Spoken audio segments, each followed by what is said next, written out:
All right.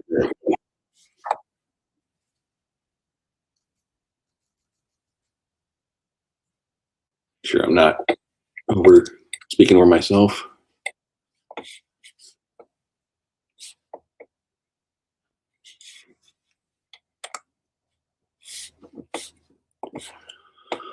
All right. So, Frank here. I'm using this software. It's an online service called Jitsi, JITSI. It's a conference software, and we're going to give it a shot. So,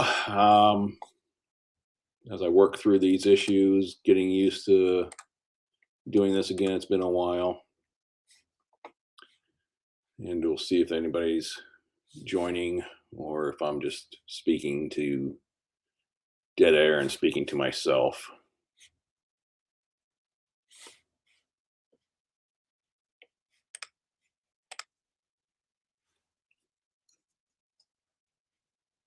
All right, so it looks like audio is working.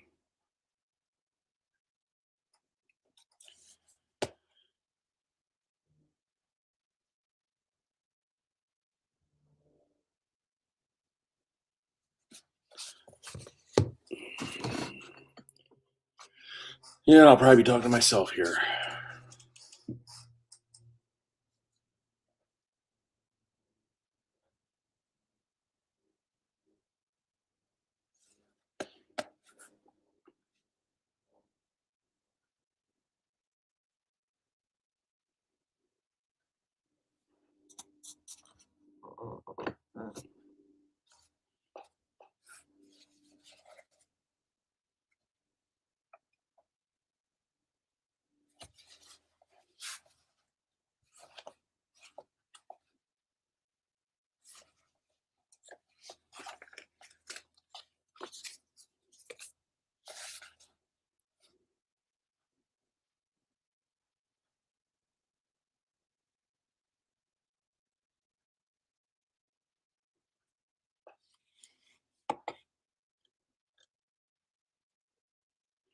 Oh, okay. It looks like there are 3 people watching.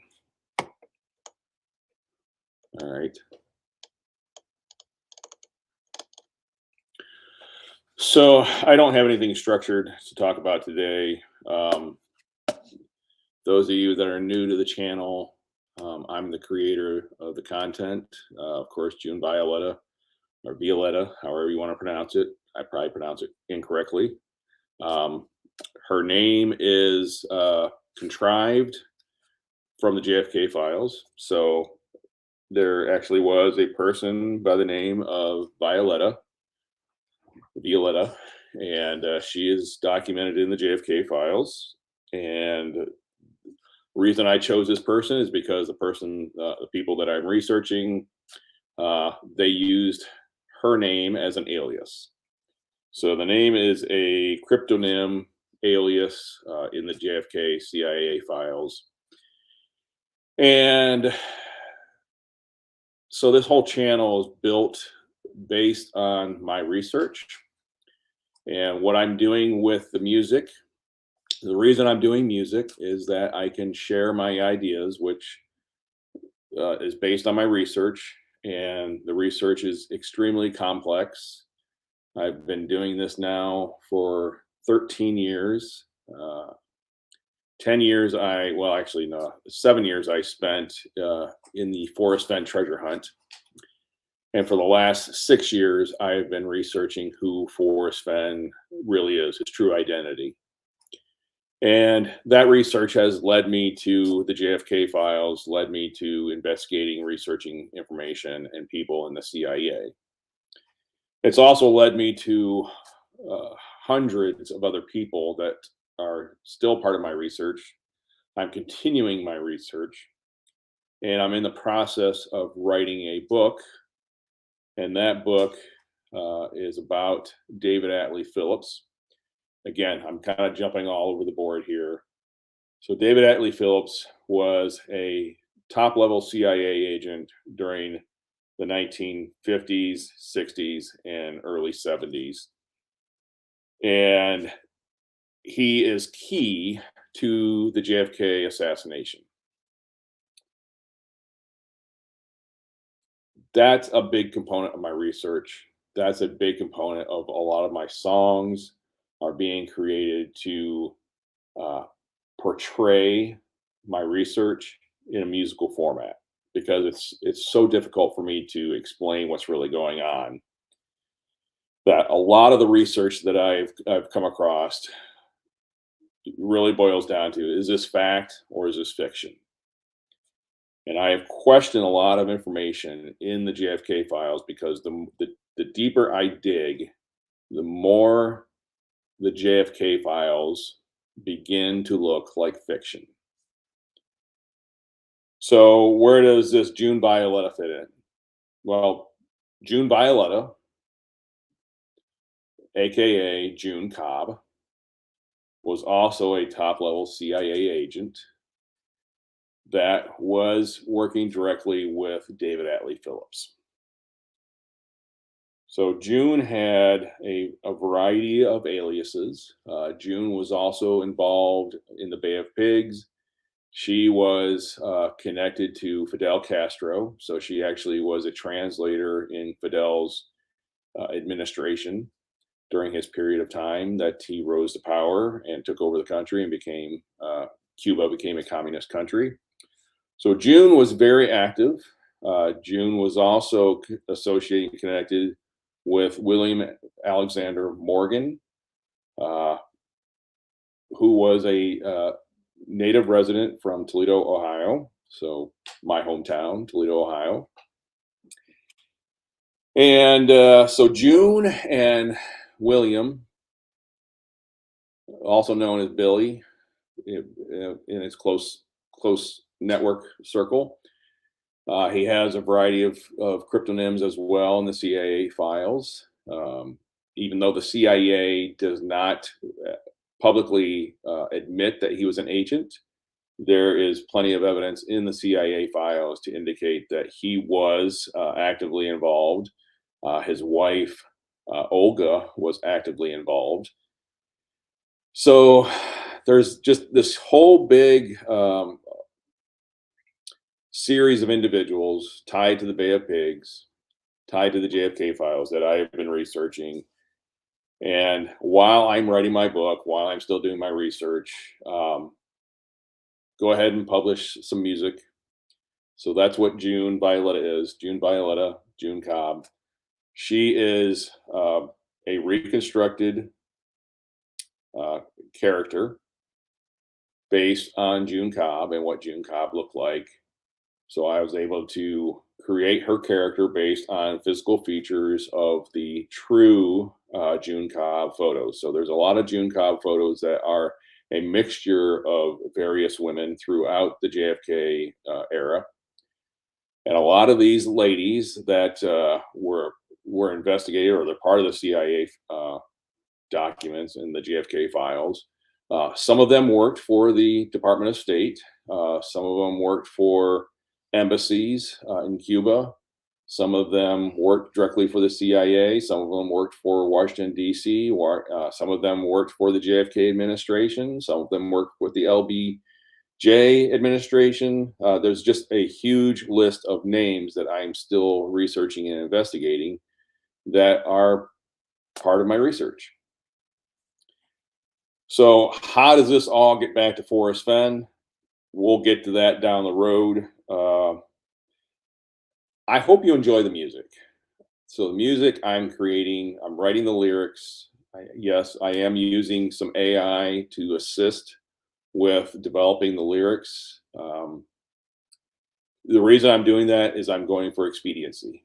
I'm going to as quickly as possible, create these lyrics, create the music, and get them out there as quickly as I can. So right now, I'm producing about 1 to 2 lyric songs a day. I don't know if I'll be able to continue that pace, so it may drop off here in the near future. But I've got at least 10 to 15 songs that are currently in queue, being uploaded into YouTube. Some are currently on YouTube and they're already scheduled. So I've got, I think for the next 7 to 10 days, I've got music videos scheduled out that far for the next 7 to 10 days that are already up on YouTube. They're just they will be premiered and they will be released. Not all the songs that I'm producing are directly related to my research. Some of them I've just gone ahead and just felt like creating something different for the day. So you'll find some that are more spiritually related, have a Christian theme to them. Those were for my own benefit. So as I've been researching all this, I've come to a crossroads, and I can go down one of three, possibly four roads. The first road that is that I have to accept and admit that all my research is just there's so much coincidence. And if the universe is nothing but coincidence and chaos, that would explain why all this research is aligning the way it's aligning. But I'm having a hard time believing that that's truly what's happening. So I can't accept the entire coincidence theory. So the other option I have is that there are people um, related to the CIA, whether they are retired CIA agents or they are somehow connected to Forrest Fenn, assisting Forrest Fenn. It has been my belief for a number of years that a lot of these individuals that have YouTube shows that are related to the Forrest Fenn treasure hunt, to the John Collins Black treasure hunt, and to the Justin Posey treasure hunt, they are all paid for actors hired by this organization. At one time I referred to them as the Chase Inc. Community. And I'm not going to get into naming names or who they are, but that is one, also another theory that I have considered is that coincidence, uh, synchronicity, so design synchronicity being controlled by people behind the scenes is a strong possibility. And the third possibility is that, there's some element of spirituality, there's some element of God at work here. I don't know. It's really been testing my faith, and so I'm working through that, and that's why you see some of these more Christian spiritual songs in the mix. Or the fourth option is that it's a combination of everything, and that's possible. That is entirely possible. So summarize real quick. Option one, everything's chaos. It's all coincidence. Option two, there are people behind the scenes controlling things, and this is all design synchronicity. Uh, Option three is God's involved somehow. We haven't figured that out. And then option four is it's a variety, a mix of everything that's going on. So my research and my songs that I'm creating have an element or a theme that's based on fact and fiction. So how do you know when you're reading things, when you're watching stuff on television or on YouTube, or you're reading a book or you're reading a magazine, how do you know what you're reading is either fact or it's fiction? Is it fact because we're told that this is a nonfiction story or that this is a fictional story? I don't know.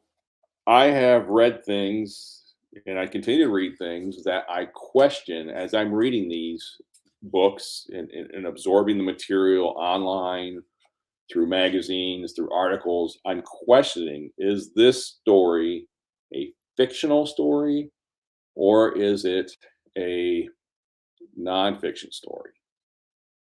And that's hasn't been easy. So I'm going to give you an example of a story.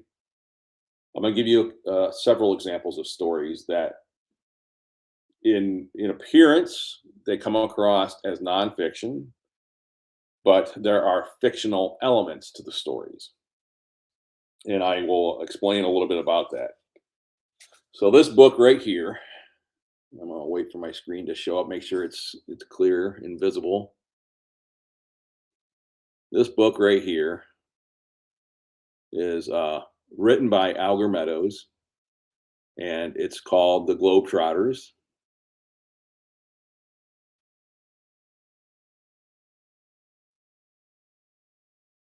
So it's a little bit blurry. Anyways, this book, The Globetrotters, written by Alger Meadows, was written and published in 1949. Copyright 1949 by Alger Hurdle Meadows. Now, if you're not familiar with Alger Meadows, he was a oil man during the 1930s, 40s, 50s, 60s, 70s. He died in the 1970s, I believe. Maybe I'm wrong there. I believe it was the 1970s. Maybe it might have been the 1980s, but I'll have to double check my information because I'm a little bit confused on the facts. So, anyways, this book is about the adventures of Alger and his family as they sailed around the world, allegedly in 1949. So you read the book from his point of view, and you read some things that are supposed to be fact. To give you an example, the name of the ship was the SS President Monroe. If you research the SS President Monroe, you will find that there were a total of 3, possibly 4 ships since 1922 that bore the name the SS President Monroe. The first ship built in 1922 that carried the name was first named the SS Panhandle, and then it became the SS President Monroe, and it was a luxury cruise ship that sailed around the world. So there were from the 1920s through the 1930s to the mid to late 1930s, prior to 1939, the ship made many around the world cruises to destinations Hawaii, Singapore, Japan, through the Suez Canal into the Mediterranean, and then visited a few countries in the Mediterranean, and then went out through the Rock of Gibraltar and out into the Atlantic, and then to New York, and then from New York down to Panama through the Panama Canal, and back to California, where it had a lot of destinations that originated in California. So there was actually 2 ports that it stopped at. Was one in California, I think like the LA area, maybe San Francisco, and then the other one was up in like Washington State. So it made 2 stops before it made the around the world cruise in 100. Typically, I think it was like 100 days. So the SS President Monroe, 1922, first ship that carried the name. The second ship that carried the name was a ship built in 1939, and it was an attack transport ship built for World War II and it was going to be used as a troop transport as well as cargo and supplies.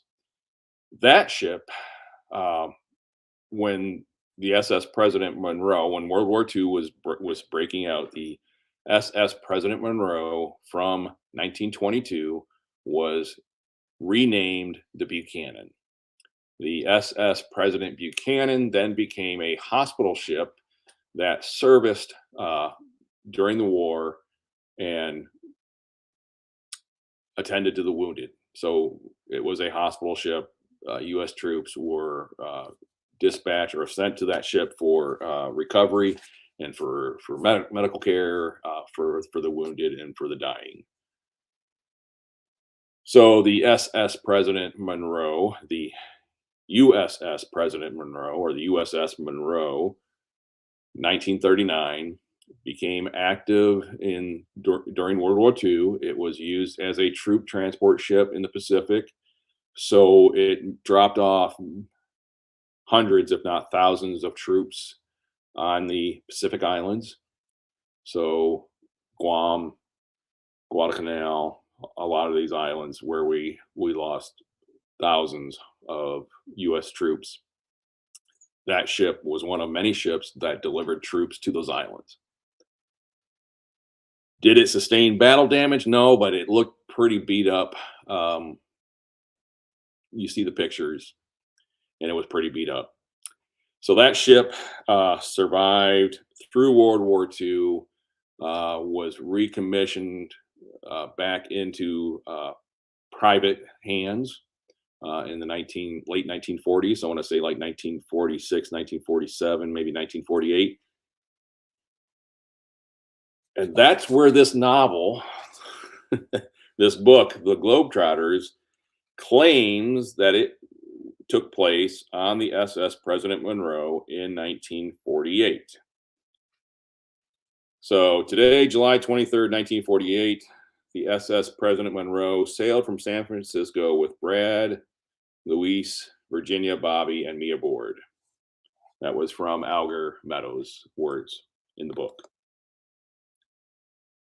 In order for that to be true, there were several issues that appeared in my research. There were no cruises going on in the 1940s during World War II, as well as after World War II, and especially with occupied Japan. The military, the federal government, U.S. federal government, was not allowing any cruise industry or any cruise line company to send ships into occupied Japan, into the waters of occupied Japan or into the Pacific. So it wasn't until the 1950s that they actually passed legislation to reopen the shipping lanes for luxury cruises. So this didn't happen until the 1950s. Definitely did not happen in the 1940s. So in order for this book to be true, Alger Meadows had to have sailed on the SS Monroe, which was a cargo ship. It was a cargo and passenger ship, but it was mostly a cargo ship. The Buchanan was a luxury cruise ship.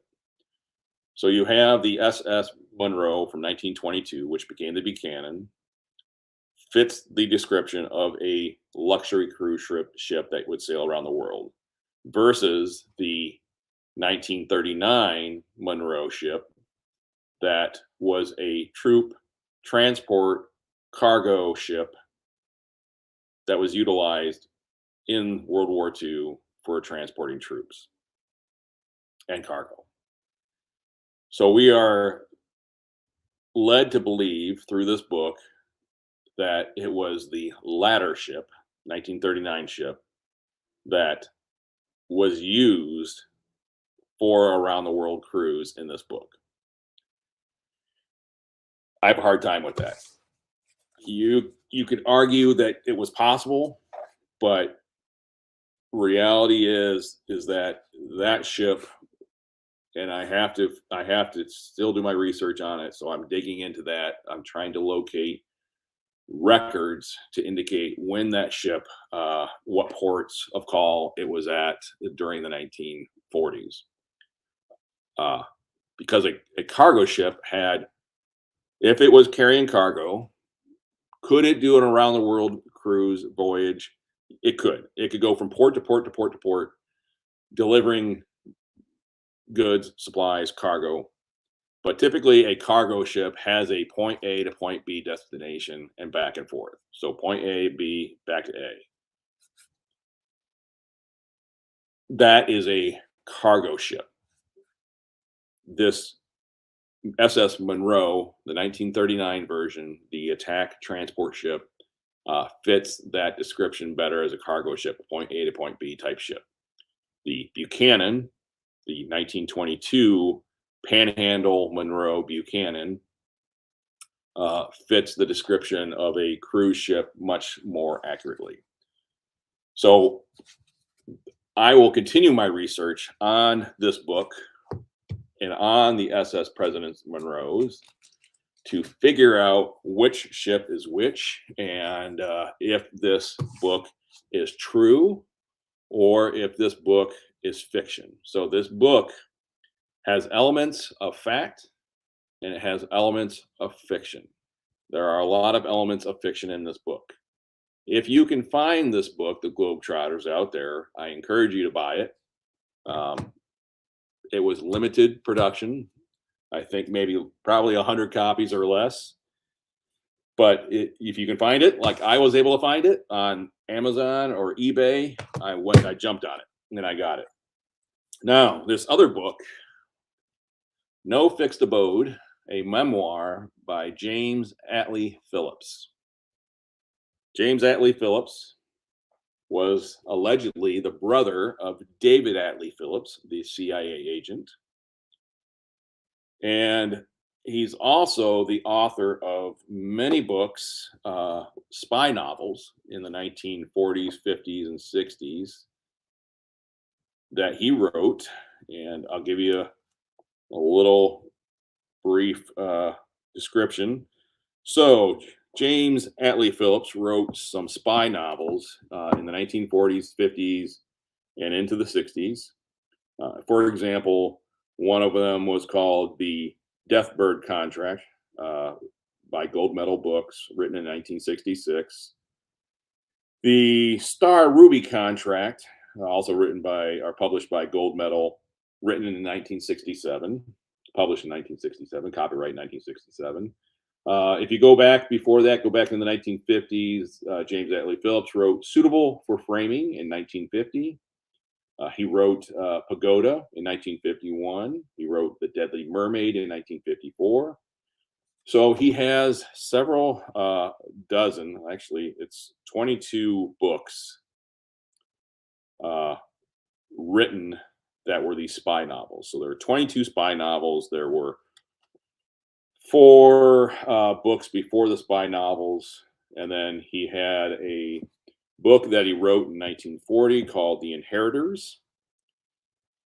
And that one is also interesting.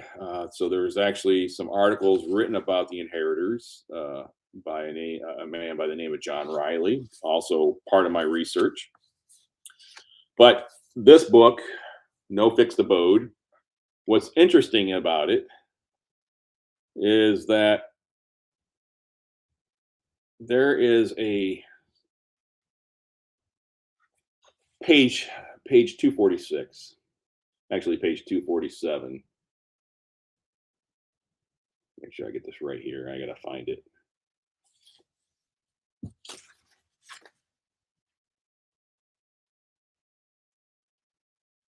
Sorry about that. Trying to find the right page. I should have bookmarked this. Yeah, I should have.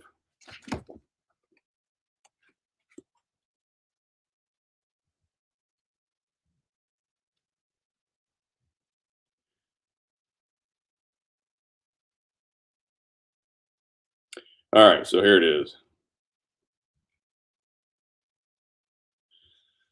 So on page 247, time to say goodnight now.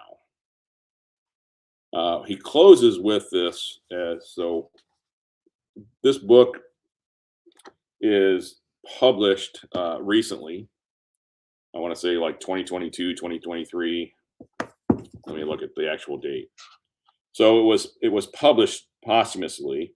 Um, he died in, I believe it was 1991 or 1992. Sorry, he died in 1992. So James Atlee Phillips died in 1992. It allegedly was written up through 1991. So if we assume it was either 1990 or 1991, at the end of this book on page 247, he says, "While I was meditating just now in the Texas port where I now live, the talking furniture announced that a Category 5 hurricane bearing winds of 175 miles an hour was approaching. I may be moving again." When I read that, I had to research it. So I did research hurricane, a Category 5 hurricane for 1990 or 1991. And according to the historical record, the Weather Channel or the weather reports or the weather of the history of weather, there was no Category 5 hurricane in those 2 years. So if he died in 1992, he had to have experienced this in order to write about it, either in 1990 or 1991.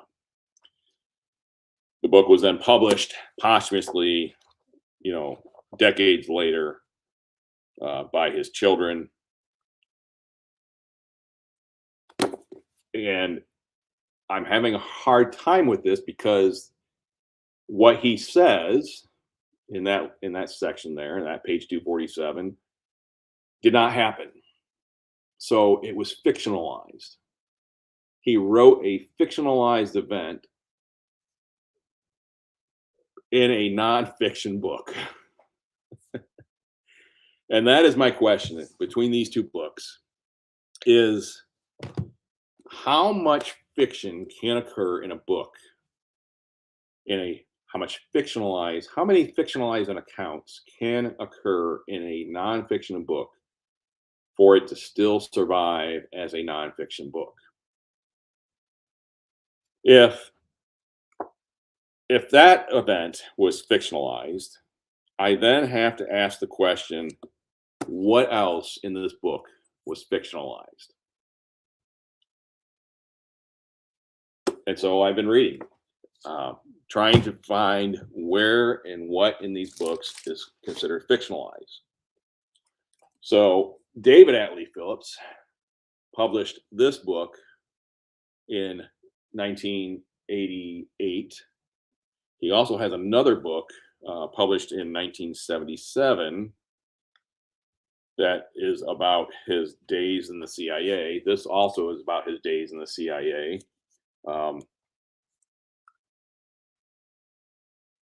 David Atlee Phillips, James Atlee Phillips, allegedly brothers, but we don't know.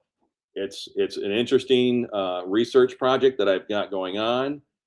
I have found a lot of issues with James Atlee Phillips and David Atlee Phillips, both. David Atlee Phillips was a POW at Stalag Luft 5, during World War II.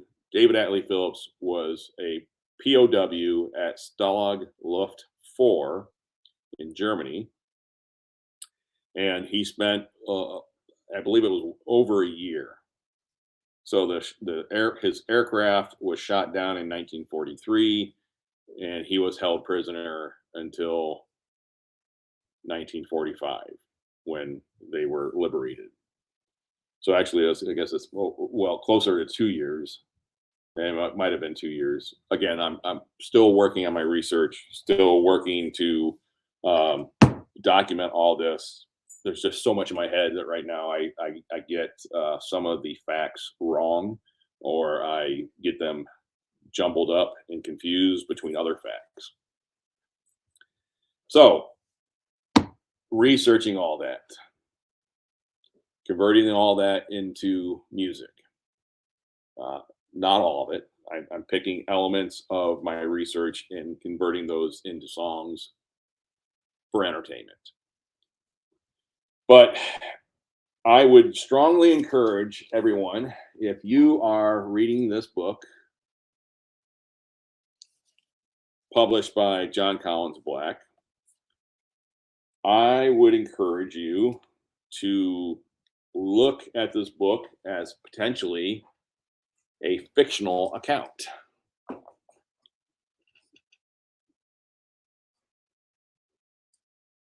And I just saw on the screen here that the books are not showing up; they're blurry. So I will have to next show, if I'm going to be showing books, and figure out a way. I'll have to turn off the blur. I have the background blur, so that my residence isn't completely visible, because there's a lot going on behind me. I've got a dog behind me. Anyways, I'm gonna figure out what I'm gonna do with going forward with these channels. But I wanted to introduce myself, to you, the audience, the subscribers. Um, for over 5 years, I only had 207 subscribers to my channel. And when I created the June Violeta character based off of June Cobb, and her identity from back in the 1960s and 70s, I saw an increase in my channel. So my channel, with a little bit of advertising, grew exponentially in just a matter of days. So went over 1,000 subscribers within a few days, and I'm staying there. So I'm currently at like 1,180 subscribers, which I was like just thrilled with. So you, the subscribers, the viewers of this channel, I'm going to do my best to get better at presenting, get better at making uh, better quality music, um, better at relaying my story and my research, and we'll go from there. And so, the other thing I got to work on is one, I'm going blind, so it's hard for me to see. I have to have my bifocals to read, my readers. And it's getting harder for me to read the computer screen. So as I do this, I'm going to try to work at getting better about presenting myself, presenting my story to the channel, and so that you have a better experience with my content. I'm I'm not a pro at this. I'm not somebody that gets on these channels a lot. I did occasionally, previously with my channel, published some live events, sitting in a vehicle, driving, talking to the camera, and that's all what I was doing. Was just talking and driving. So now I've actually got to get serious. I've got to get professional. I've got to get academic. I've got to get my scholarship on point, and that's going to take me some time. Uh, so I will continue to use June Violeta as my character, as my storyteller, to relay to you the information about my research. So she will continue to be a character that will be incorporated into the graphics and the images that I use for the stories. She will continue to be the voice for a lot of information that I'm going to share. Um, I think people would rather look at June Violeta versus looking at me. It's obvious that that's the case, because I go from 200 subscribers to close to 1,200, so I gain close to 1,000 subscribers in a few days versus 5 years of the world looking at me. Now I think it's over close to 500 videos previously uh, that I can't share anymore because I want to try and grow this channel. And in order to grow this channel and to be able to monetize it to supplement my income, right now I do work a full time job, and uh, this is my part time hobby. My research is going to be my retirement job. So 5 years I will be able to retire, and this is what I'm going to retire to, is to research and writing a book. So it's going to take me at least 5 years of doing this, of creating videos and creating content that is relevant to my research. Because God forbid, because this is uh, we're digging into the CIA world, we're digging into the JFK world, and I am going to be digging into hundreds of individuals' histories. Some people's histories were key players. So David Atlee Phillips, June Cobb, William Alexander Morgan, they were all key players, and their stories I'm going to share as much as I can about their history.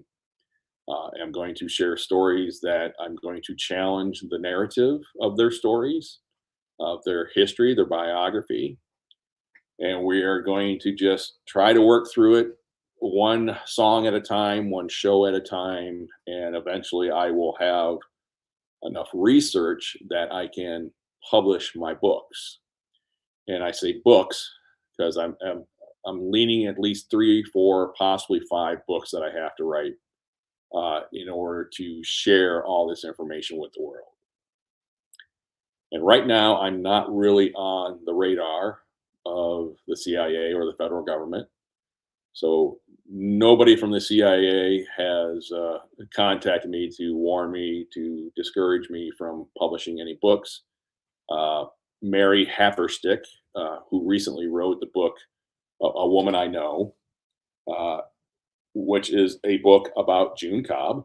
It's a book about June Cobb and other women during June Cobb's period of time that fit her profile. So Mary Haverstick was approached by the CIA and was told and discouraged that she shouldn't publish her book, or she should be careful about what she publishes in her book. She's still alive today, so nothing has happened to Mary Haverstick uh, for her publishing her book. I would like to think that we are 63 years past the JFK assassination. I would like to think that most of the actors that were involved in the assassination are no longer alive. Their families don't have an interest, and anybody that's still connected to the government is probably so elderly, if they're not dead yet, that there's no criminal prosecution left other than just telling the story and telling the research about JFK. And I am going to be digging into a lot of stories about people in the JFK files that when you look at their information, you look at their biographies, you will start to have that same questioning that I am having. Is their story fact? Is their story fiction? Or is their story a combination thereof? Fiction portrayed as nonfiction, or nonfiction portrayed as fiction. And that's kind of where I go back to James Atlee Phillips and David Atlee Phillips. They both wrote fiction and nonfiction books.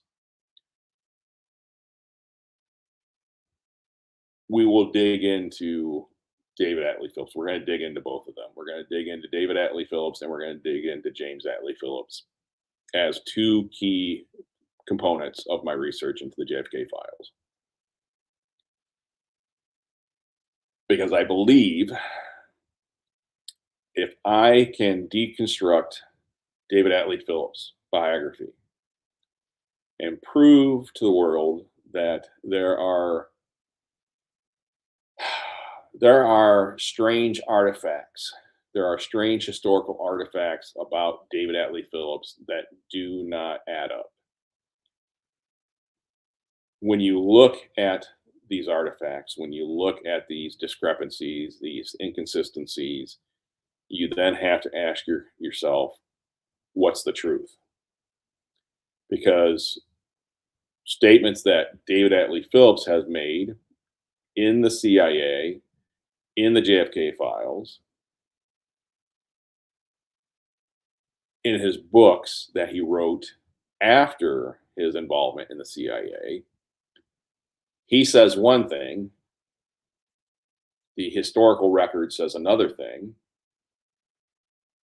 and Occam's razor says a completely different thing as well. And so I will be using Occam's razor to analyze a lot of my research to figure out what's really going on, what elements of the stories that we dig into are fact and which ones are fiction, and which ones we just simply have to say there's something suspect about this information, but we can't prove yet. And that's the biggest thing in my research, is that I have a lot of evidence, or I should say I have a lot of absence of evidence that I'm going to explore. To give you an example, and I'm going to save this for a future date, but to just kind of wrap things up, to give you an example, David Atlee Phillips claims to have gone to Arlington Heights High School in Fort Worth, Texas. I have recently purchased the 1939 yearbook for that school, the Yellow Jackets. So the Arlington Heights High School Yellow Jackets, 1939, does not contain any indication of a David Atlee Phillips. Does not exist in that 1939 book. He is alleged, per digital copies, to have graduated in 1940. So we have some books from 1940 and from 1938 online. I have not been able to obtain the physical copies of these books other than a reprint of the 1940 book of another school. But I'm working on obtaining physical, true copies of these books from 1940, 39, 38, 37. So 1937 to 1940, we should have a historical footprint of David Atlee Phillips in those yearbooks. Currently, in 1939, I do not have any hard evidence of a David A. Phillips going to that school in 1939. He just simply disappeared in the 1939 book. The actual book, the actual book that I purchased, I found it on eBay, I purchased it, and I have that book in my possession. David Atlee Phillips does not exist in that book. David Atlee Phillips does not exist in the Laredo Gunnery School in 1943, which is when he would have gone through gunnery school training, had he gone through gunnery school training. Newspaper articles, newspaper clippings in newspapers.com indicates that he went to that school, the Laredo Gunnery School, where he was trained. I have photographic evidence of David Atlee Phillips with his crew prior to getting shot down. So we have crew photos of David Atlee Phillips with his crew. I have other books of David talking about David Atlee Phillips. His lieutenant of his airplane wrote a book, and so there are some discrepancies in that book about the truth regarding David A. Phillips. And there are issues with the historical records in Stalag Luft 4 in regards to David A. Phillips. So we will continue to dig into David A. Phillips because he is an important key to the JFK files, to the CIA, as well as to my research with Forrest Fenn. And I'm not going to give away everything right now. Of course, I got to have content. So if I spill all the beans on everything that I have right now, uh, nobody will watch the future shows. So I have to be slow and methodical about my research and presenting it to you. But David A. Phillips, David Atlee Phillips, is going to be my biggest target, and I'm going to share that research about David A. Phillips over the next 5 years.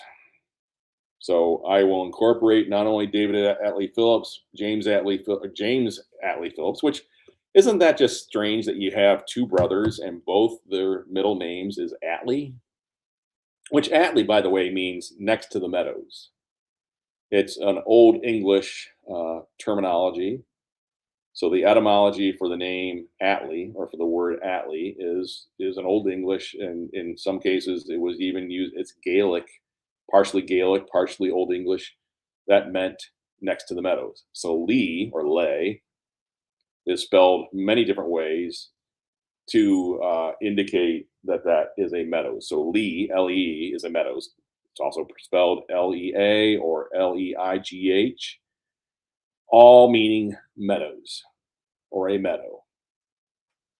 So you have David Atlee Meadows, David Atlee Meadows Phillips. So you have James Atlee Phillips. One wrote fiction, one wrote nonfiction. It's almost like they're two composites, two individuals merged into one is what it's what it's starting to look like. And I'm going to review that research and that information. That's going to be part of my book going forward. What happens if I am successful in proving my research? That's an interesting question, because if I prove that there are discrepancies with David A. Phillips, what does that say about him as a CIA agent? That I don't know. The record on David A. Phillips in the CIA, as well as the archives, the National Archives, as well as the Library of Congress, their information also does not align with what David A. Phillips says in his books, as well as what's published in newspapers.com. So if the sources that we use in the research, if none of the sources align regarding the truth about David A. Phillips, David Atlee Phillips, what are we to believe then? That's a question that is in the back of my mind, that has been there for a number of years now as I've been researching this, and I don't have an answer yet. I plan on doing the best I can to provide an answer to the public as far as what this means, but right now, I don't know what it means. I'm trying to figure out in my research what is fact and what is fiction.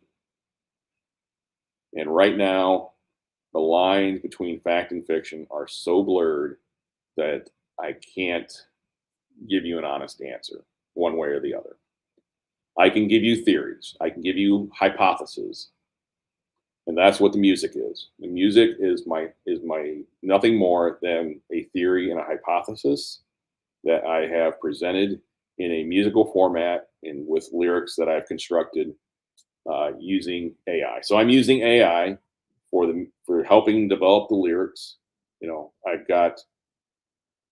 I'm using GPT to record. I'm paying for it. So I'm paying for the service because I've got gigabytes worth of research. And so I've got all that research plugged into Chat GPT, and it's able to help me with my research. So it is a sounding board. It is a tool that has remembered all my research, and it's helping me fill in the gaps of this research. It's also a really useful tool if you want to try and practice talking to an idiot, because Chat GPT gets a lot of things wrong. It's only as good as the information that it scours online. If the information online is incorrect, Chat GPT will give you factually incorrect information on the subject you're researching. So I have spent numerous hours, hundreds, if not thousands of hours the last few years, arguing with ChatGPT on the facts, arguing with my point of view and my theories. And it's been extremely frustrating.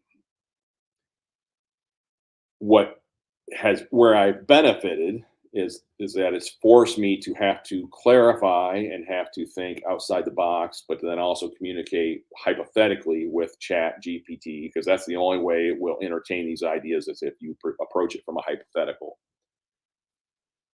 So I've really struggled with using that AI service to put all this together.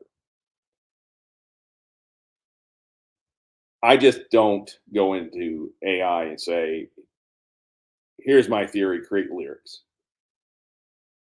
I work with it. I present it with some lyrics. It adds to the lyrics based on my research, based on things that I have plugged in and that I may have forgotten about. You know, they don't enter my mind when I'm constructing these lyrics. So it is a collaborative effort between AI and myself. It's not entirely AI and it's not entirely myself. If it comes to that, if I develop something that is completely created by myself in my own brain, I will tell you that.